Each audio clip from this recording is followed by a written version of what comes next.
Bagaimana Om ini pertama kali untuk memulai bisnis koinnya?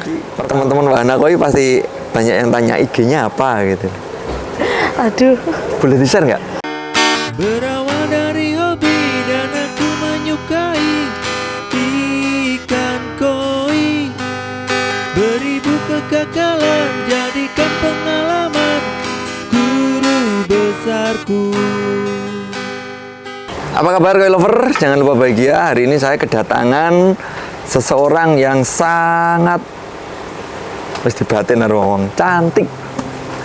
Ini dari mana? Dengan siapa dulu? Dengan siapa? Saya dengan Iva. Iva. Dari jurusan manajemen Unisba Blitar. Unisba ya? Iya. Kuliah berarti ya? Iya. Oh, Unisba, dari Unisba Blitar, jurusan manajemen. Iya, betul. Oke, ini tadi datang ke Wahana Koi, mau ngobrol-ngobrol, nggak tahu tentang apa. Ini kira-kira tentang apa ini? Tentang bisnisnya panjenengan. Waduh, Iya. bisnis ya? Iya. Koi Cari itu padahal, ilmu. koi itu hobi loh, tapi ya bisnis juga ya? Iya. Oke, silahkan Mbak Iva. Bagaimana Om ini pertama kali untuk memulai bisnis koinnya? Pertama kali memulai bisnis ya? Iya. Jadi awalnya itu tahun 2010, saya belum murni ke koi. Itu masih di jualan ikan, apa itu namanya? Ikan alusan. Kalau biasanya orang Blitar atau orang Tulungagung bilang itu ikan alusan. Ikan alusan itu ikan akuarium. Ikan akuarium. Nah, itu saya jualnya di sekolah, di pasar, di tempat-tempat keramaian. Itu waktu itu bawa obrok. Ikannya digantung-gantung. Pernah lihat ya? Oh iya, ya pernah. 2.000, 5.000 gitu ya. Yang kayak cupang-cupang. Nah, betul, kayak cupang itu. Nah, kemudian dari situ saya kan muter tiap hari ya. Iya. Muter tiap hari, kemudian bagaimana saya mencari barang yang murah yang bisa kita jual untuk harga yang tidak terlalu tinggi juga. Karena waktu itu untuk pasaran ikan hias itu kalau dijual harga tinggi lari semuanya. Jadi banyak yang lari maksudnya. Jadi saya cari yang murah, ketemulah ikan koi yang murah. Sebetulnya sebelum itu sih sudah ngerti sama koi, tahun 2006 itu sudah ngerti koi, cuma belum bisnis. Nah, dari situ akhirnya ketemu petani koi.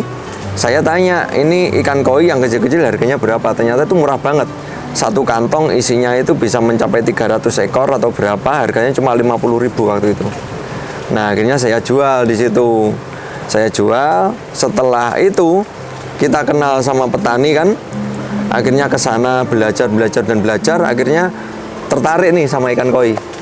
Ikan koi ternyata jual ada yang mahal, ada yang biasa kan gitu. Nah, perbedaannya di mana? Akhirnya saya kan penasaran.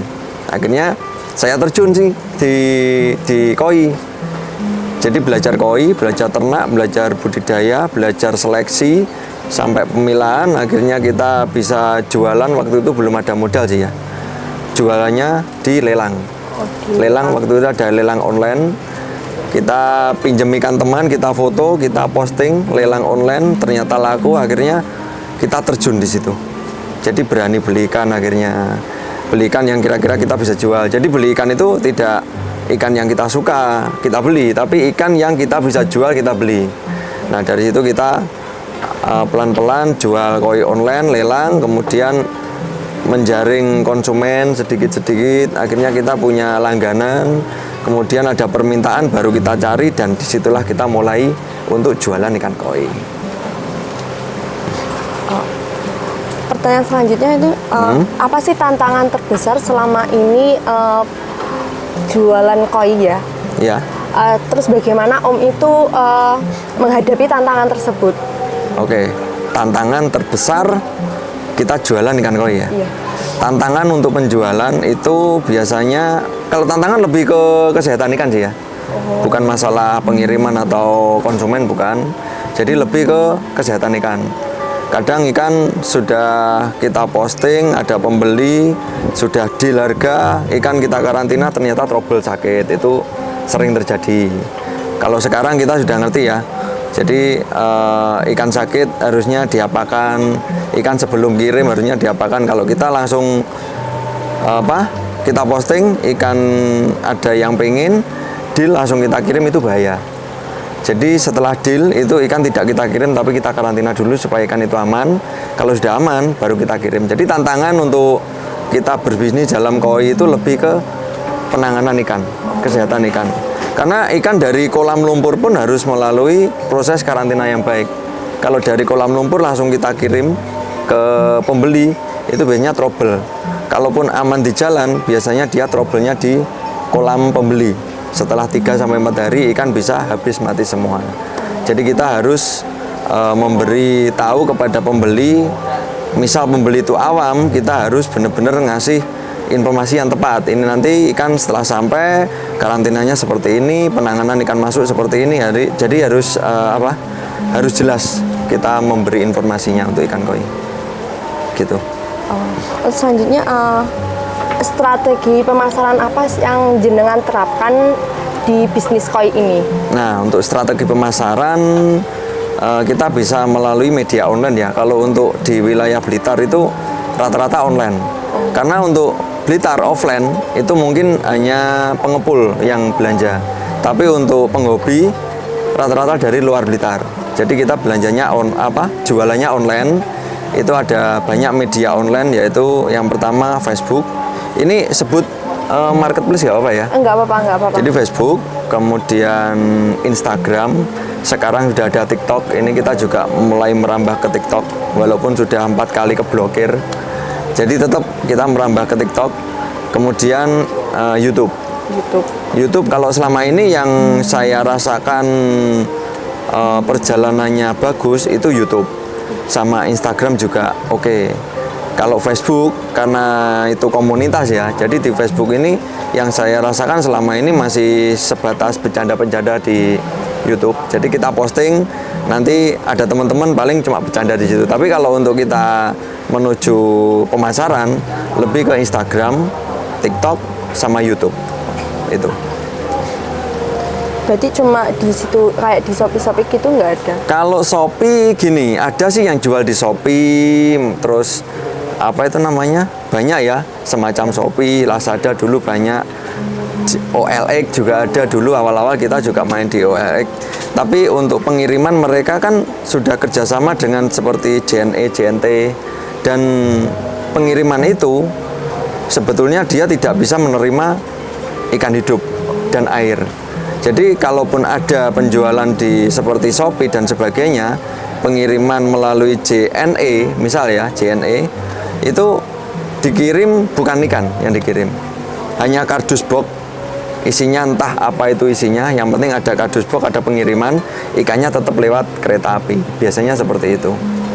Jadi bisa jual di sana, tapi pengirimannya tetap melalui ekspedisi yang 24 jam harus nyampe tujuan. Kalau lewat JNE, Tiki dan sebagainya kan harus mungkin 2 hari 3 hari baru nyampe. Dan ikan koi itu kalau dari Blitar itu ke luar kota biasanya butuh waktu paling enggak 24 jam. Jadi maksimal itu 24 jam. Selebihnya mungkin ikan ada kendala di dalam kantong, entah sakit, lemes atau mati dan sebagainya gitu. Terus ini untuk Om ini apakah memiliki inovasi atau proyek khusus dalam bisnis ikan yang sedang dikembangkan? Nah, untuk pengembangan penjualan ya. Bisnis di koi kan penjualan ya. Nah, kalau saya kan fokus di penjualan, bukan budidaya. Dulu pernah budidaya sih. Tapi karena dua ini dilakukan, budidaya sama penjualan itu nggak bisa dijalankan bareng, jadi saya fokuskan untuk jual. Nah, jual ini kita juga harus mengetahui market untuk saat ini seperti apa marketnya. Jadi kalau bulan, yang pertama sebelum kita menginjak ke tahun ya, bulan misal sekarang bulan Desember. Nah, Desember ini musimnya kalau di Indonesia biasanya orang mulai memijakan ikan koi. Jadi ikan kecil di bulan ini sampai bulan 3 itu biasanya banyak. Jadi kita kalau bisa cari yang ukuran di atas 20 cm. Karena pada bulan ini itu ukuran 5 sampai 20 cm banyak. Jadi kita harus cari yang di atas 20 cm. Kita kejar market karena biasanya kalau rame ikan kecil, ikan besar dicari. Ikan kecil sudah terlalu melimpah stoknya. Jadi orang udah bosen lihat ikan kecil, larinya ke ikan besar. Nah, nanti setelah bulan 6-7 itu biasanya ikan ukuran 30 sampai 40 cm. 6, 7 sampai 10 bulan 10 itu biasanya yang ready di petani panennya ikan ukuran 30 sampai 40 cm. Nah, di situ kita harus bisa cari ukuran kecil. Kita main ikan yang ukuran kecil supaya kita tetap memiliki pasar atau memiliki pembeli. Dan kita juga harus tahu juga untuk tahun ini. Untuk tahun ini yang dicari seperti apa? Karena untuk tahun ini 2000 berapa ini? 23 ya? Iya, 2023 khususnya ini harga koi lagi anjlok. Jadi anjloknya parah, tidak seperti tahun-tahun sebelumnya. Ini anjlok parah, jadi kita harus bisa juga market untuk tahun ini seperti apa. Yang dicari itu ikan gede, harganya ringan atau harganya rendah. Jadi kalau kita kasih ikan bukan kelas super, itu susah. Kalau ikan kelas super misal harga 1 ekor 1 sampai 5 juta bahkan lebih, itu masih enak karena masih tetap ada kontes. Jadi kita larinya ke ikan show. Tapi kalau untuk ikan yang di bawah show itu agak susah untuk saat ini karena harganya di bawah harga ikan show, tapi di atas harga ikan menengah. Jadi kita lebih cari ke ikan kelas menengah ke bawah. Ikan gede tapi kelasnya menengah ke bawah itu lagi banyak dicari untuk tahun ini. Jadi kita serbunya di situ. Kayak saya kemarin cari ikan yang size 30 sampai 40 cm tapi yang harganya ringan. Nah, itu langsung rame. Tapi kalau harga grade A misalnya, grade A atau kelas menengah ke atas di bawah ikan kontes itu agak susah. Karena pembeli-pembeli mereka lebih yang penting ada ikan koi dan mereka bisa refreshing di kolamnya. Karena ikan koi ini kan untuk refreshing otak ya, untuk para mungkin orang kantoran yang hobi koi. Jadi melihat koi itu sudah senang gitu. Senang pekerjaan itu udah lupa lah. Penat lah. Nah, betul. Kalau kita udah di kolam ngasih makan ikan, stres kita hilang, kita bisa kerja lagi gitu. Oke. Ini pertanyaan yang terakhir, Om. Bagaimana Anda memilih dan menjaga hubungan dengan para pelanggannya? Para pelanggan ya? Ya. Oke, untuk menjaga hubungan sama para pelanggan. Kalau pelanggan saya itu rata-rata penghobi. Jadi penghobi ini biasanya mereka kalau ada ikan sakit seperti apa gitu. Jadi kita memantau atau kita saling komunikasi, tetap komunikasi. Bila ada penghobi yang berkendala dengan ikan atau kolam, kita harus tetap bisa ngasih solusi. Misal ikannya sakit, harus karantina seperti ini. Kolamku trouble, solusinya seperti apa. Jadi kita harus tetap ada edukasi dengan para penghobi. Jadi tetap menjaga komunikasi. Iya, itu penting. Komunikasi dengan para penghobi. Kalau penjual nggak banyak sih yang ngambil dari Wahana Koi. Jadi penjual ya tetap mereka bisa jual. Ikan dari kita aman, ya udah gitu. Jadi ikan yang kita kirim aman, mereka bisa jual, mereka dapat untung, berarti kita bisa tetap berjalan. Tapi kalau sama penghobi, kita harus tetap bisa mengedukasi mereka bila mereka sedang ada masalah gitu, dengan ikannya. Oke. Mungkin itu aja, Om, yang kita tanyakan. Oke. Terima kasih atas ilmunya tentang semuanya yang telah diberikan ke kita. Saya sebagai perwakilan teman-teman, saya mengucapkan terima kasih banyak. Oke, sama-sama Mbak Iva. Sudah meluangkan waktunya juga. Jadi teman-teman Wahana Koi pasti banyak yang tanya IG-nya apa gitu. Aduh. Boleh di-share nggak? Boleh. Boleh. Sebutin aja nggak apa-apa. Nuranisa hanya 2 kali FH. Nur Anissa A-nya 2 kali. Nur Anissa A berarti ya? Iya, Nuranisa A FH. FH. Udah. Gandeng semua? Iya, gandeng. Oke, di-follow. Wayu lagi masamu. Oke, udah? Sudah. Apalagi? Udah? Udah itu kayak. Udah, oke ya. Jadi untuk teman-teman mungkin nanti kalau ada teman-teman yang lain dari universitas yang pengen ngobrol-ngobrol ke kita bisa.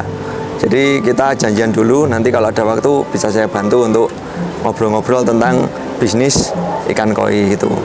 Oke, makasih banyak ya Mbak Iva. Oke, sampai di sini dulu pertemuan kita kali ini. Tetap alon-alon bawa klakson dan salam koi untuk persahabatan.